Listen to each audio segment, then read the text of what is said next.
스피로락톤을 저용량 경구용 미녹시딜과 함께 복용하셨을 경우에 두 가지 약제가 각기 다른 기전으로 탈모 치료 효과를 나타낼 수 있습니다.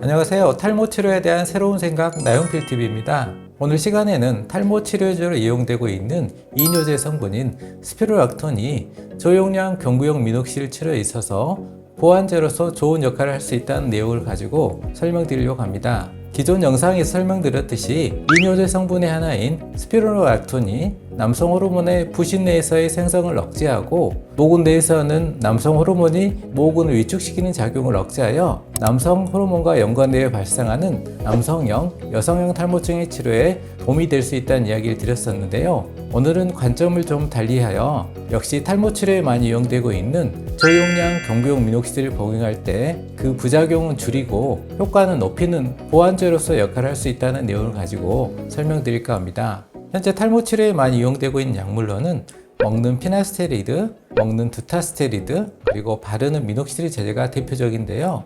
최근 3, 4년 전부터 저용량 경구용 미녹시딜에 대한 관심이 높아지고 탈모 치료에 있어서의 효과와 안전성에 대해서 많은 논문들의 검증이 이루어지면서 경구용 미녹시딜을 탈모 치료에 이용하는 빈도가 많이 늘어나고 있습니다.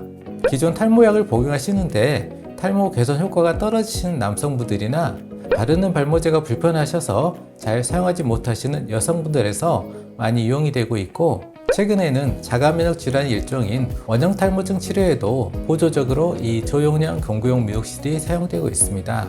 미녹시딜을 저용량으로 복용하시기 때문에 부작용은 드문 편이지만 그래도 간혹 부작용을 호소하시는 분들이 계십니다. 첫 번째로 가장 많이 이야기하시는 부작용이 몸에 털이 늘었다는 이야기를 하시는 것입니다. 저용량 경구용 미녹시딜을 복용하시는 분들 중에 약 10에서 20% 정도 환자분에서 몸에 털이 늘었다는 이야기를 하시는 것으로 되어 있는데요. 미녹시딜이 머리카락뿐만 아니라 몸 전체에 있는 모근의 성장을 촉진하여 몸에 의도치 않게 털이 늘어날 수 있습니다. 심한 다모증이 발생하는 경우는 드물지만 그래도 얼굴이나 팔 등에 원치 않는 털이 증가하면 불편감을 느끼실 수 있습니다.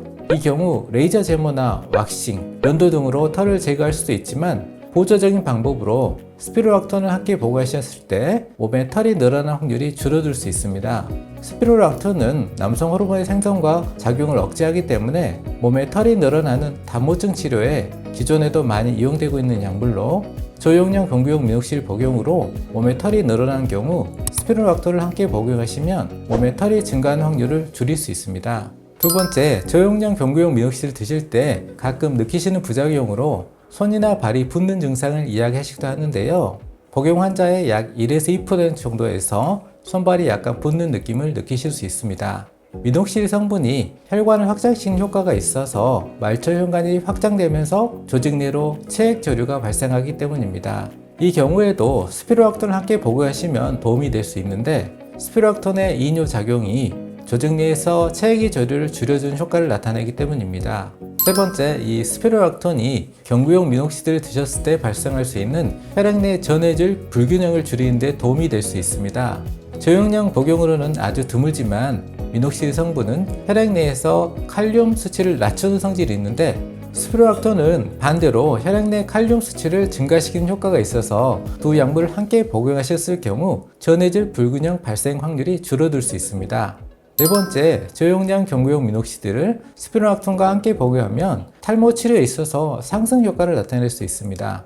미녹시딜은 모근줌의 혈관을 확장시키고 혈관의 신생을 촉진하여 모근 세포 내로의 영양분이나 산소의 공급을 원활하게 하여 탈모 치료에 효과를 나타내는 반면에 스피로락톤은 남성 호르몬의 작용을 억제하여 남성 호르몬이 모근 세포를 위축시키는 것을 억제하는 효과를 나타내므로 두 가지 약제가 각기 다른 기전으로 탈모 치료 효과를 나타낼 수 있습니다. 이상 스피로락톤을 저용량 경구용 미녹시딜과 함께 복용하셨을 경우에 여러가지 장점들에 대해서 설명드렸습니다. 하지만 스피로락톤도 고용량으로 복용하셨을 경우 어지러움증이나 두통, 성욕 감퇴, 생리주기 변화 등과 같은 부작용이 발생할 수 있기 때문에 탈모 치료를 위해서 스피로락톤을 복용하시는 경우는 가능하면 저용량으로 복용하시는 것이 좋고, 신장 기능이 떨어진 환자분들께서는 복용하시는 것이 좋지 않기 때문에 약 복용 전에는 의사 선생님과 상의하셔서 안전하게 처방을 받아서 복용하실 것이 중요하겠습니다. 오늘 시간에는 탈모 치료에 있어서 저용량 경구용 미녹시드의 부작용을 줄이고 치료 효과를 높이는 스피로락톤에 대해서 설명드렸습니다. 오늘 시간이 탈모 치료 약물에 대해서 좀 더 이해를 높이는 시간이 되었기를 바라겠습니다. 이상 나영필TV였습니다.